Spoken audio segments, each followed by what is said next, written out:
É lá do Bezerra de Menezes, e ele é um trabalhador da casa. Só um trabalhador da casa. Não é isso mais que você quer? Então, o nosso irmão vai fazer a palestra para a gente. Bem-vindo. Obrigada, Marcelo. Quê? Ah, não, tem que tirar, né? Deixa eu fechar isso aí. Ah, claro. Deixa assim?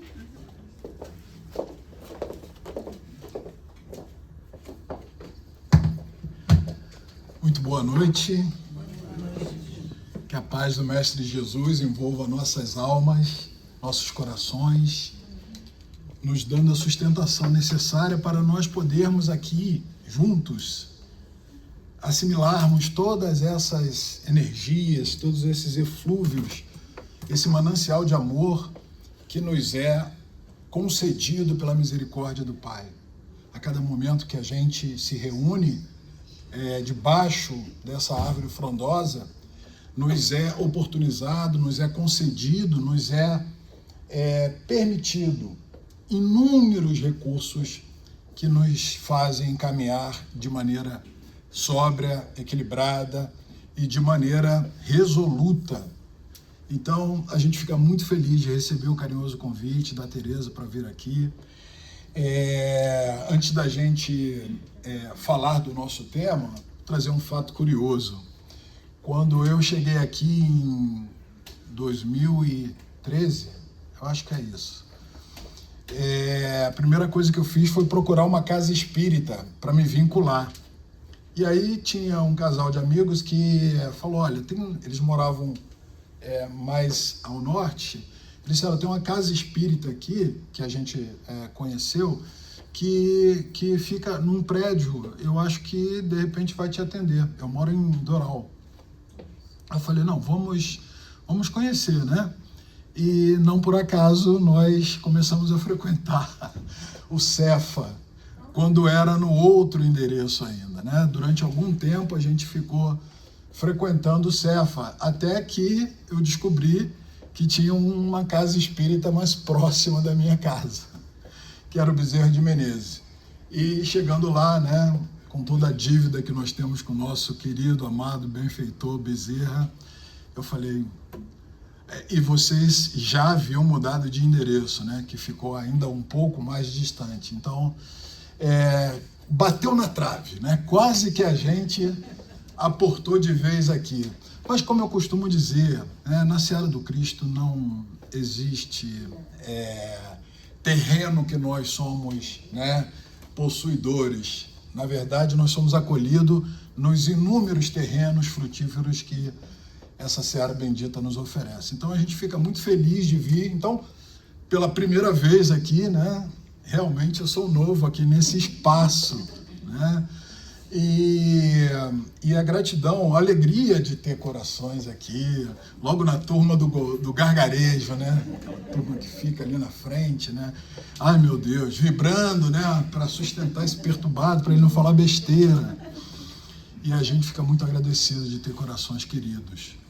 Muito bem, toda vez que nos dão a oportunidade, né? Eu sempre pergunto à casa, o que a casa gostaria de ouvir, né? Sobre qual assunto? Sobre o Evangelho, livros dos Espíritos, alguma obra específica, algum assunto, né, que seja premente, que haja um desejo maior. E quando a casa deixa o espaço, nós chamamos, né, buscamos a linha direta e pedimos auxílio, né, a quem tem uma visão muito mais ampla. E aí a gente sempre recebe orientação do plano espiritual daquilo que seria mais indicado, mais necessário. E o benfeitor amigo disse, filho, fale sobre o sentimento de cura para os nossos irmãos. E é interessante que a nossa querida Cristina, na sua sentida prece, ela falou uma coisa que me chamou muito a atenção e que vai de encontro ao nosso diálogo de hoje, que é o que nós sabemos, mas que ainda não vivenciamos de verdade na doutrina espírita. Então, falar sobre um sentimento de cura parece algo assim, né, um tanto quanto distanciado da nossa percepção, embora tenhamos conhecimento, inclusive dentro das passagens evangélicas, das curas feitas por Jesus, das curas que foram tornaram-se públicas, mas nós sempre colocamos no campo do sobrenatural, sempre colocamos no campo do milagroso, sempre colocamos no campo muito distante da nossa compreensão. E aí, por essa razão, nós fomos orientados para trazer a devida interpretação do que vem a ser o sentimento de cura na perspectiva da doutrina espírita. Então, para a gente começar, eu sou muito empírico, eu gosto muito de trazer as coisas no nível tangível, né, para a gente poder compreender. Eu sei que é uma reunião pública, a gente não interage, mas eu, como eu disse no começo, sou perturbado, então eu fico controlando o meu grau de perturbação. Então eu provoco, faço perguntas, mas vocês não podem responder, por isso que é crueldade. Aí vocês pensem nisso que está sendo trazido, reflitam, né? Reflitam sobre o que está sendo trazido. Depois, o pessoal da espiritualidade que trabalha, a equipe inteira, vem, recolhe os pensamentos e nos traz a estatística do que foi pensado, tá bom? Então vamos lá. Proposição. Digamos que a gente vem sentindo um determinado mal, né, um determinado acometimento, a gente vem sentindo uma determinada disfunção e procura um profissional de saúde. E esse profissional de saúde faz um diagnóstico de que você tem uma enfermidade gravíssima. Os olhos já arregalaram, né? Bem que ele falou que ele ia perturbar mesmo, né?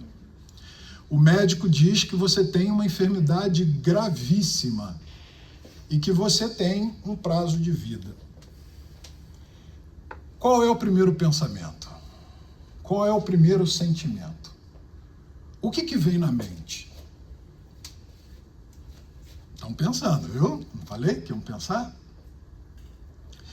A gente pode dizer que o primeiro desejo nosso, a primeira vontade sincera que bate no nosso coração, não vamos nem falar da rebeldia, porque rebeldes são os nossos vizinhos, né? A gente conhece um monte de gente rebelde, mas nunca dentro da nossa casa, sempre do lado da nossa casa. Vamos pensar primeiro no desejo de curar, não é mesmo? Estou doente, o médico disse, né, que eu tenho algo grave, então eu preciso ser curado. Sim ou não? Sim. Então, o nosso pensamento é de que, de alguma forma, a ciência humana vai encontrar meios de fazer com que essa enfermidade, com que esse distúrbio, com que esse desequilíbrio orgânico, ele se refaça, ele se reconstitua e eu fique curado. E esse é um ponto muito interessante que nos faz pensar que a cura, ela vem sempre de fora para dentro, né? Eu costumo dizer que os dias que a casa espírita mais enche, dia de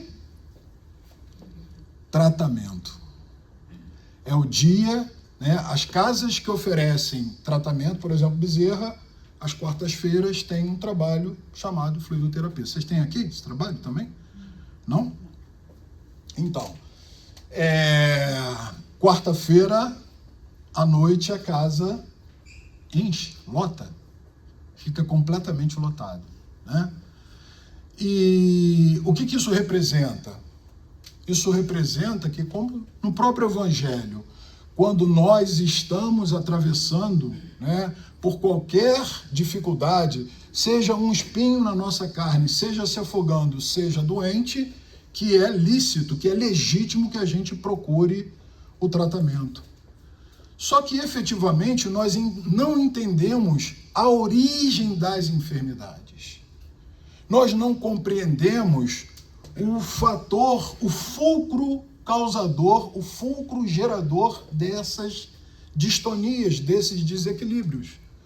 Porque o corpo físico a gente pode considerar que ele é a tela de projeção da alma. O corpo físico, ele é um mata-borrão. É a estrutura pela qual todos os desequilíbrios que advêm da alma, perpassando pelo nosso corpo espiritual e atingindo a nossa estrutura orgânica, nossas células, causando assim as enfermidades conhecidas, descritas pela ciência humana.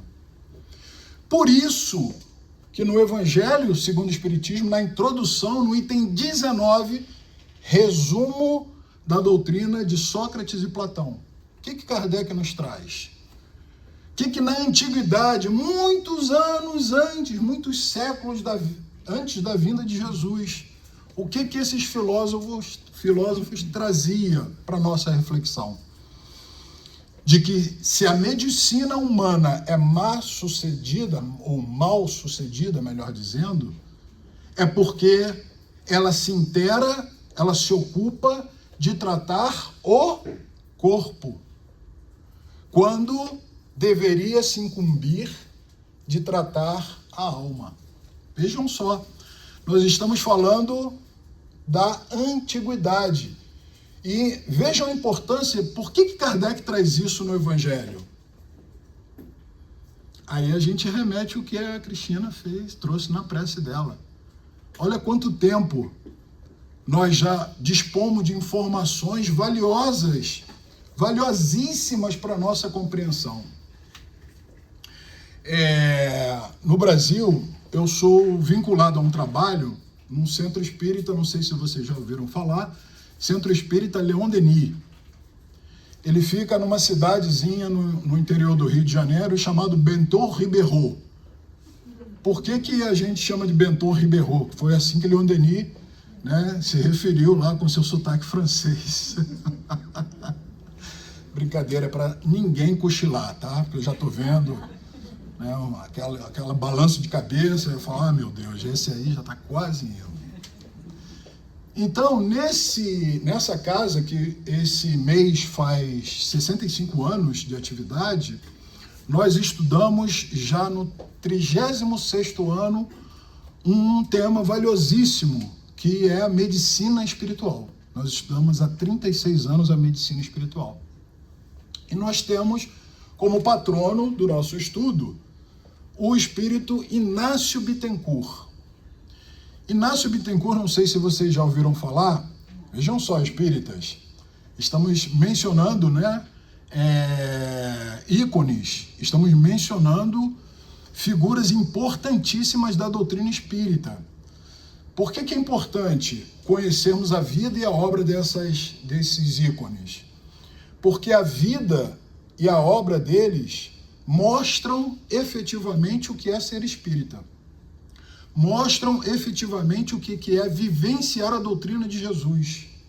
E nós precisamos desses exemplos vivos ao nosso alcance. Então, Inácio, um português que decidiu ir para o Brasil e vindo foi se instalar no Rio de Janeiro. E ele começou a trabalhar com uma série de coisas sem se vincular a nada, até que ele conseguiu um emprego numa farmácia, quando ele desenvolveu uma doença gravíssima. E o dono da farmácia disse para ele que iria ajudá-lo, se submetendo a um processo que era uma cirurgia espiritual. E ele pensou, ai Jesus, o que é isso? Não tinha noção do que poderia ser. E ao se submeter ao processo de cirurgia, ele foi curado. Então, ele decidiu estudar a medicina dos espíritos. Medicina espiritual é relativa à medicina daqueles, não dos médicos da Terra que desencarnaram e viraram espíritos médicos. Porque lembram de André Luiz? André Luiz tem um fato interessante, que logo que ele deu uma melhoradinha, logo que ele saiu daquela fase difícil, olha só como é que nós somos, né? Ele deu um upzinho, deu uma levantada, começou a dar, né, os passos dele lá na instituição de retificação, nas câmeras de retificação. Tá lá a Narcisa trabalhando, né? E ele foi querer dar pitaco como médico. Foi dar uma carteirada na Narcisa, né? Foi dar uma enquadrada nela. Ela falou: aqui, seu título, a letrinha DR na frente, que é uma desgraça, desculpa, né? É o fim da vida do homem quando ele se permite usar esses títulos. Aqui não tem valor algum. E aí ela foi explicar para ele o que é a medicina desde a perspectiva do mais alto, alinhada com os desígnios de Deus, a medicina espiritual com Jesus. Aí ele foi entender, aí foi quando ele baixou a bola dele e foi realmente aprender. E essas obras que nós estudamos são relatos disso, não é mesmo? Do que ele, né, curiosamente, foi descobrir. Claro que facilita, claro que o entendimento fica muito mais absorvível, né, pelos termos, por toda a bagagem, o conhecimento. Mas medicina espiritual, meus irmãos, é a medicina que é atribuída ao tratamento da alma, levando em consideração o cabimento da lei de Deus. Vejam só. E por que eu estou falando tudo isso? Porque Inácio Bittencourt, quando espírito, ele continuou trabalhando alinhado com esses médicos espirituais e promovendo uma série de possibilidades de entendimento. Então, por exemplo, lá no Leon Denis, né, pela mediunidade do Altivo foi o fundador do Centro Espírita Leon Denis, e o Altivo teve aqui, né, nos Estados Unidos. Você conheceu, Tereza, o Altivo? Fez palestra aqui no centro. Então vocês conhecem o Altivo, né? Eu lembro que a primeira vez que eu vim nos Estados Unidos, em 2007, eu fui lá no KSE, sopa de letrinha, né? KSFZY. E quando eu cheguei lá, eu lembro que eu falei com a companheira, né? Eu sou do Leon Denis. Ela falou, do Altivo. Eu falei, não acredito que vocês conhecem o Altivo? Conhecemos, né? E ele tinha acabado de desencarnar. Então, através da mediunidade do Altivo, nós tínhamos entrevistas com o Inácio Bittencourt. Nós recebíamos as orientações. E aí ele disse da necessidade de nós estudarmos essa medicina. O que isso efetivamente representa. E Marco Prisco, o espírito Marco Prisco, na obra Ementário Espírita, pela psicografia de Divaldo, ele fala que, em verdade, a teoria espírita é a que mais auxilia no tratamento de uma maneira eficaz, intensiva.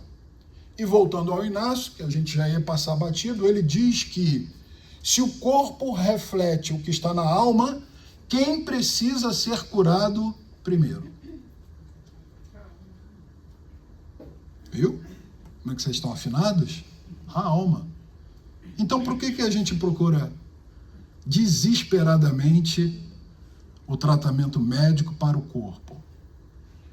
Por quê? Marcelo, você acabou de dizer que é legítimo. Claro que é legítimo. Mas vocês lembram de alguns casos no Evangelho do que Jesus possibilitou, de Jesus ter ajudado a restituir a recomposição orgânica? Por exemplo, o caso, né, do paralítico que andou.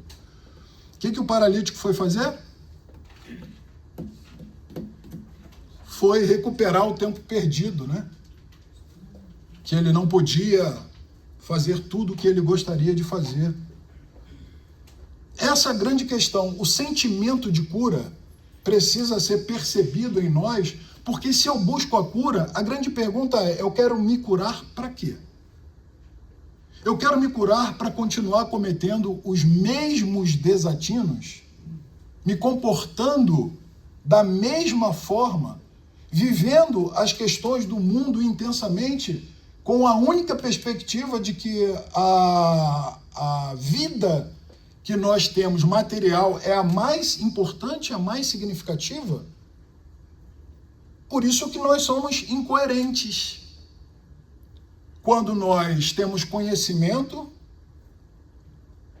que o Evangelho de Jesus nos traz, e até mesmo o conhecimento dos seus emissários, porque esses filósofos da antiguidade e tantos outros que antecederam o Cristo vieram trazer a mensagem de Jesus. É muito interessante quando alguém fala assim, vocês do Ocidente, né, só colocam Jesus como o ser mais nobre e soberano, como o ser mais importante, e os orientais, que não conhecem a Jesus, podem não ter a figura de Jesus como seu pilar, sua base, podem não ser cristãos, mas receberam as mensagens tal qual ela partiu na sua essência. Querem uma prova disso? Vão na obra, depois da morte de Leon Denis, a primeira parte da obra, Crenças e Negações. O que Leon Denis fala? Leon Denis discorre sobre todas as religiões e o que elas trazem de contribuição, de ponto em comum daquilo que o Cristo nos ensinou. Vejam só, meus irmãos, como que gente é complicada, como nós somos complicados, como nós interpretamos a nosso modo e vamos criando, né, esses sectarismos, esses partidarismos, essas divisões, sem compreender verdadeiramente quem Jesus representa para o nosso planeta. Quem melhor discorreu sobre Jesus? Emmanuel, na obra A Caminho da Luz. É o que mais e melhor discorreu sobre o Cristo. E voltando a esse ponto de nós sentirmos ou desenvolvermos o sentimento da cura, essa outra provocação que eu fiz requer também reflexão. Vamos lá, de novo. Eu quero ser curado para quê? Eu quero ser curado para continuar vivendo uma vida egoística? Eu quero ser curado para continuar desfrutando de todas as possibilidades que o recurso, a vida abastada, né, nos possibilita? Quer ver uma outra provocação que eu gosto de fazer? Nós espíritas na América, viemos aqui com um Season Pass para os parques, né, para curtir Bahamas, curtir o Caribe, passear de navio.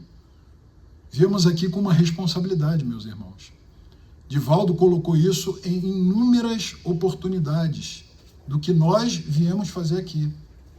E não assimilarmos a ideia metafísica americana, não assimilarmos a ideia de como é vista a relação, como é tratada a questão do mundo espiritual, da relação do mundo espiritual e da relação de Jesus conosco. Nós viemos aqui saindo de uma pátria, né, cujo evangelho, a árvore do evangelho foi levada até lá, nós sabemos disso. Humberto de Campos nos conta isso com maestria no livro Brasil, Coração do Mundo, Pátria do Evangelho. Discorre como ele foi chamado por Jesus para fazer todo esse trabalho e ser o guia, o mentor espiritual do Brasil. E aí, nós saímos de lá com esse objetivo. Nós viemos para cá com esse viés, com esse condão, de podermos estar contribuindo com a percepção do que representa toda esse manancial de coisas que nos possibilitam a libertação. Então vamos lá começar a entender um pouco melhor o que Jesus disse. Mateus 6,33. O que está em Mateus 6,36? Jesus disse: buscai, pois, primeiramente o reino de Deus e suas leis, porque tudo mais vos será dado por acréscimo. O que isso significa? Buscai primeiro o reino de Deus e sua justiça. Olha eu já dando a resposta aí, né? E sua justiça, porque tudo vos será dado por acréscimo. Bom, meus irmãos, buscar o reino de Deus e sua justiça é entender intrinsecamente o que representam as leis amorosas de Deus. Então eu fui diagnosticado com uma enfermidade. Deus me abandonou? É esse o sentido? É isso que representa? Eu fui preterido? Estou sendo injustiçado? Por que eu? Por que eu tenho que enfrentar esse problema, essa situação difícil? Mas, via de regra, né? Nós falamos no primeiro pensamento da cura, mas via de regra nós nos permitimos, porque a aflição, a dor, ela deixa de ter o caráter pedagógico, educativo, quando nós não interpretamos ela de maneira devida.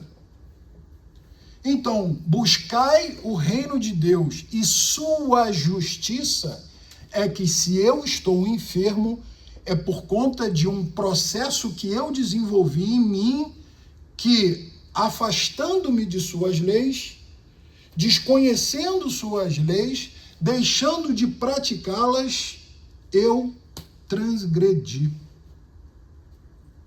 E a transgressão das leis divinas, por elas estarem escritas em nós, imediatamente causam impacto nessa estrutura que é a nossa tela de projeção.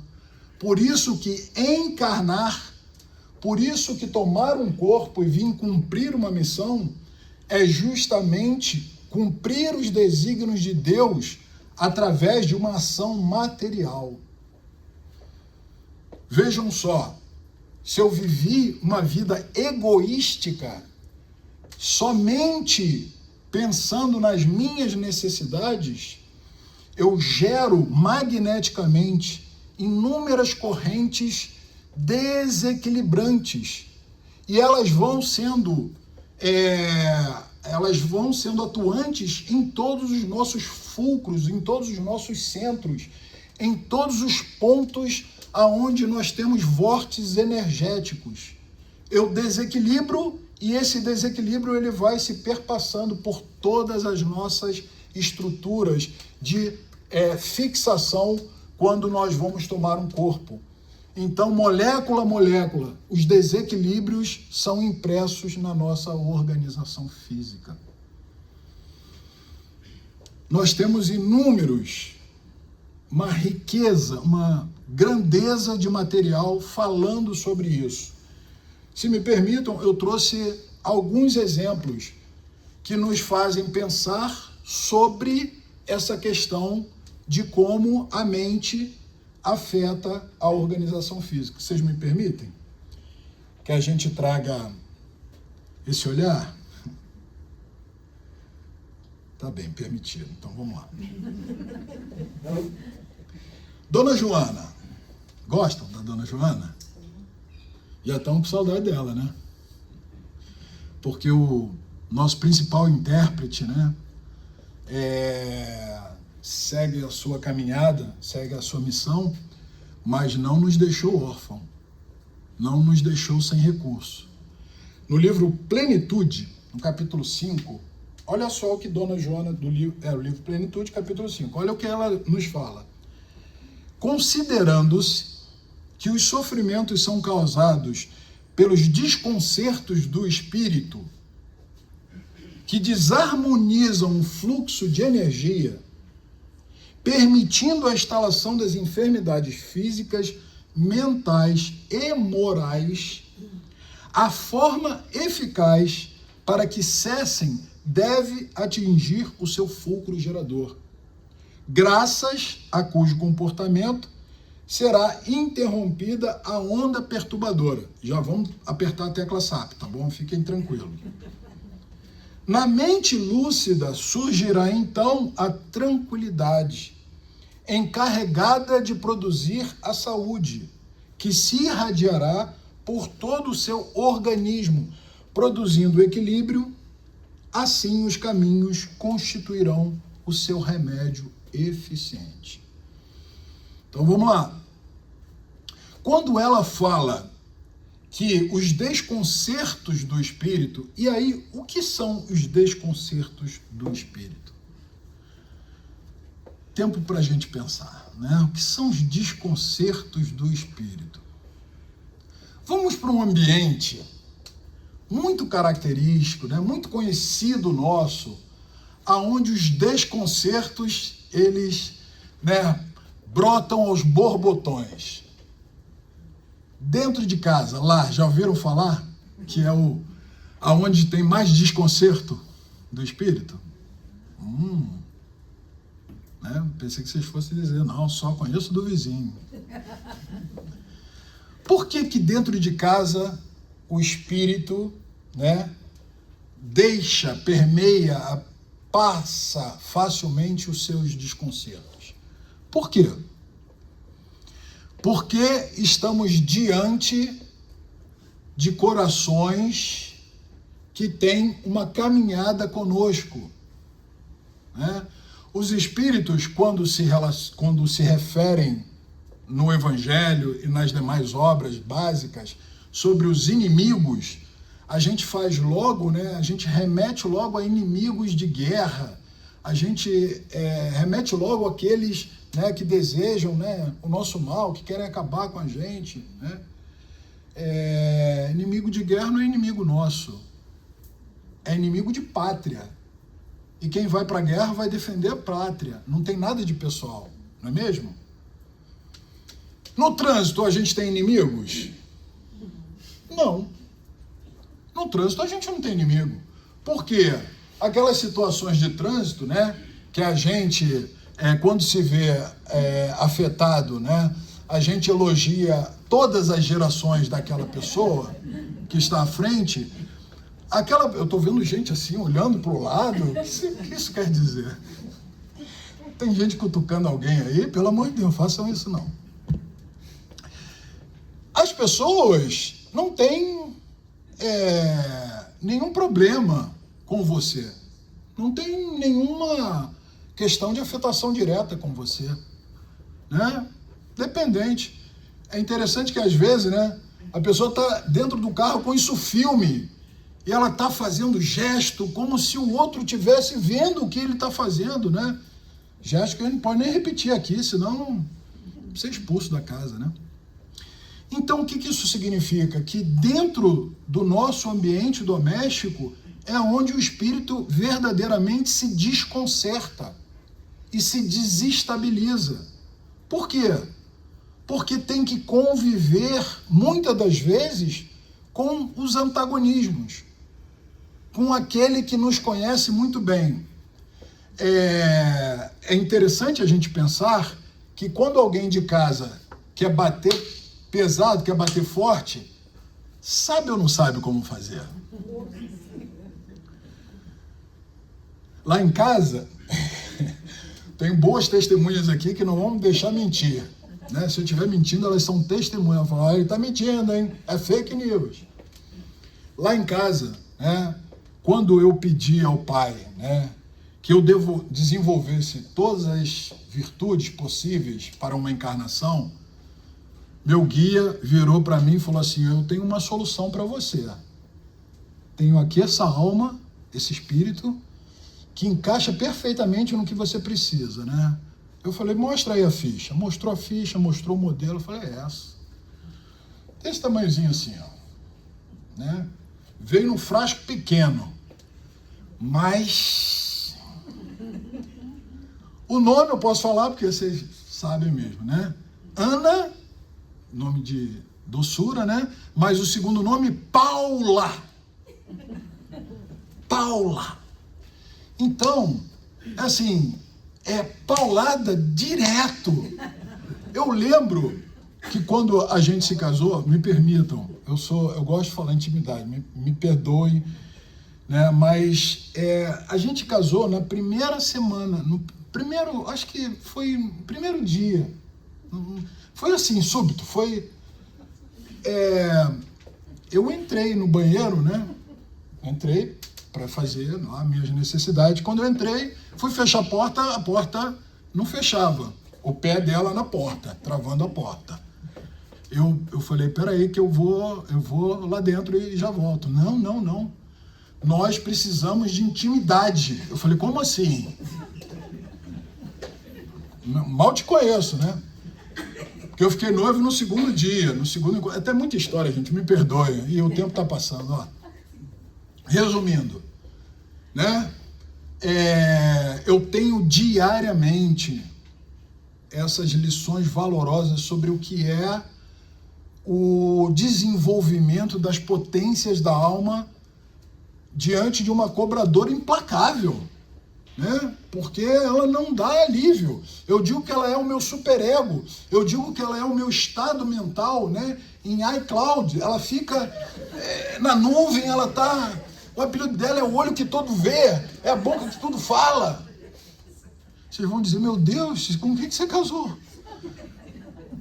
Mas ela é o amor da minha vida. É a pessoa que verdadeiramente me ensina todo dia. E quando eu me desequilibrava, por ação misericordiosa do Pai, né? A gente, quando casou, era uma dureza braba, então só tinha um quarto. Não dava para ir para outro cômodo. Virava de lado mesmo, não queria saber. Acordava quem estava lá do outro lado, no outro dia. Então, Dona Joana, ela se refere a esses desconcertos diários de relacionamento que nós vamos normatizando. Nós vamos achando que é assim mesmo, que é normal. Quando, na verdade, Deus nos coloca diante dessas situações justamente para nós desenvolvermos a nossa potência, aquilo que a gente traz de melhor, esses recursos que estão ali latentes, e a gente vai descobrindo isso no dia a dia. Por isso que viver com ou conviver é a melhor fórmula, é a melhor saída para o espírito poder sair dessa crisálida, deixar de ter um pensamento, né, exclusivamente em si próprio. Eu lembro que eu dizia assim, eu era professor universitário, eu dizia assim, hoje eu vou precisar chegar um pouquinho mais tarde, tá? Por que tem reunião? Eu falei, tenho no bar com os amigos. Ela falava assim, então eu vou também. Eu falei, não, peraí, é com os amigos. Sabem que, através dessa atitude, ela me fez enxergar o quanto eu era egoísta, porque eu queria me divertir com os meus amigos. Vejam só, o que para muitos, né, ainda mais nos dias atuais, mas nós somos seres individuais, nós precisamos ter o nosso espaço. Para quê? Você quer espaço para crescer sozinho? Você quer espaço para crescer diante da perspectiva que você tem da vida, da visão? Ou você quer crescer com alguém, tendo como base, como pilar, valores que verdadeiramente te elevam?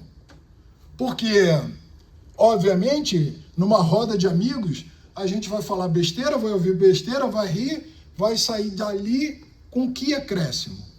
Com que ganho? Mas quando a gente dialoga em casa e consegue ter essa visão, consegue ter esse olhar, a gente vai trabalhando essas energias em distonia, em desequilíbrio, a fim de que elas possam de novo se reajustarem. Mais adiante, a nossa querida benfeitora, ela diz assim, ó, a ciência espírita, por sua vez, reconhecendo que todo sofrimento decorre do mau uso do livre-arbítrio pelo homem. O mau uso do livre-arbítrio. O que a gente tem mais ouvido nos movimentos sociais atualmente? O corpo é meu e eu faço dele o que eu quiser. O que a gente tem mais visto na questão da liberdade? Qual é o entendimento que se tem da liberdade? Que eu posso fazer tudo, sem ter que arcar, sem ter que responder por absolutamente nada. Essa é a visão. Então, Dona Joana, ela está dizendo que aquele que faz mau uso do seu livre-arbítrio sofre. E por que sofre? Porque se afasta, transgride, rompe a sua ligação com o Criador, com o reino de Deus e a sua justiça. Estão acompanhando isso, meus irmãos? Seguramente não é para que ninguém concorde comigo, mas para que medite sobre, para que pense sobre quais são as consequências naturais quando eu decido, quando eu viver a minha própria vida da maneira como eu bem entendo, da maneira como eu bem quero, sem importar com quem está do meu lado. Ela segue dizendo, né, mau uso do livre-arbítrio pelo homem, nos valores morais em recomposição se encontra um mecanismo essencial para a libertação do mesmo. Sem uma correspondente transformação moral do paciente, a terapia que se lhe aplique quando enfermo poderá modificar-lhe o quadro orgânico. Não, porém, isso é muito importante. Eu vou lá, começo a fazer o tratamento. O tratamento com medicamento, né, com o processo, né, indicado, de tratamento indicado, terapia indicada, pode dar resultado para o corpo. Mas ela diz, porém, não porém libertá-lo, porquanto ao primeiro ensejo ela ressurgirá ou facultará a manifestação de outras patologias já vigentes no campo vibratório não reequilibrado. Isso quer dizer que se nós continuarmos cometendo os mesmos desatinos, agindo da mesma forma, nós vamos continuar fomentando, impulsionando esse fulcro gerador, aonde está o ponto de distonia. E todos nós, ou a grande maioria de nós que encarnamos com pontos, né, com marcas, com quistos espirituais que precisam ser escoados do nosso campo vibratório, do nosso corpo espiritual. E enquanto eu não entendo isso, enquanto eu não percebo que a minha atitude está sendo o fator gerador de tudo isso, eu posso passar por inúmeros tratamentos que não será atendido. Nós temos um grupo assistencial chamado Grupo Assistencial Maria de Magdala. Quando digo nós temos, né, a espiritualidade nos orientou que diante de muitos irmãos, muitos companheiros chegando na casa espírita, e principalmente na época da pandemia, muitos chegaram com esses desacertos, com esses desequilíbrios, e esses desequilíbrios desembocando no corpo físico, com muitas enfermidades. E nós, né, entendemos a necessidade de cada um, porque quem tem dor precisa de amparo, precisa de assistência. E as casas, né, fechadas, e a gente precisava atender. E Dr. Herman, um benfeitor espiritual querido, disse que assistiria ao trabalho, que daria amparo ao trabalho, que nós pudéssemos visitar as pessoas que estavam enfermas, por necessidade de atendimento. E assim nós começamos a visitar. E o grupo tomou uma proporção muito grande. Hoje, esse grupo assistencial Maria de Magdala atende a pessoas com câncer. E o que preconiza? O que é esse grupo? O que esse grupo faz? Trabalha rigorosamente nisso que a dona Joana está trazendo para nós. O reequilíbrio da mente, a pacificação, o entendimento da bênção, da oportunidade divina de se reajustar perante a sua justiça, de se reajustar perante sua lei, mas não como alguém que está sendo castigado, punido e tendo que passar por sofrimentos atrozes. E aí, nesse momento, que esse coração começa a receber essas orientações do Cristo, começa a fazer sentido, tal qual fez sentido para a mulher hemorroísa. Vocês conhecem a história da mulher hemorroísa do Evangelho de Jesus. E é uma prova incontestável do poder da fé, da ação magnética da fé. Porque a situação dela, como vocês sabem, foram 12 anos de chamado, tecnicamente, de dismenorreia, o descontrole do seu ciclo menstrual. E ela sangrava, numa época que isso era sinal claro de impureza, de impossibilidade. Então, ela, 12 anos, não podia conviver, mas ela tinha esperança. Ela tinha certeza que teria um momento que ela encontraria esse fluido salutar, esse poder de reajustar a sua organização física, a tal ponto que ela fez todo o esforço para simplesmente tocar na veste. E sabe o que isso significa, meus irmãos? Acreditar verdadeiramente. Quando Jesus disse para ela que a fé que ela trazia consigo possibilitou a cura dela, o que Jesus quis dizer? Qual a mensagem embutida nessa fala do Cristo? De que nós precisamos desenvolver em nós esse sentimento de confiança, de certeza, de que se em algum momento da nossa caminhada cometemos despautérios, nos distanciamos da lei de Deus, agora é o melhor momento para a gente refazer esse percurso, tomar o caminho de volta e voltar a viver uma vida plena, equilibrada, sóbria, consciente. Não quer dizer que tenhamos que ser perfeitos, porque não foi isso que Jesus disse. Jesus disse que a fé dela havia curado.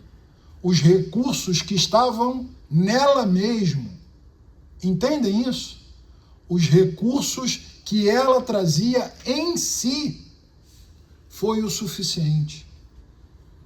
Então, meus irmãos, para a gente poder finalizar, por conta da nossa hora, quando a gente fala, quando a gente traz a proposta do sentimento de cura na perspectiva espírita, é que nós espíritas temos um diferencial em relação às demais doutrinas, os demais credos religiosos.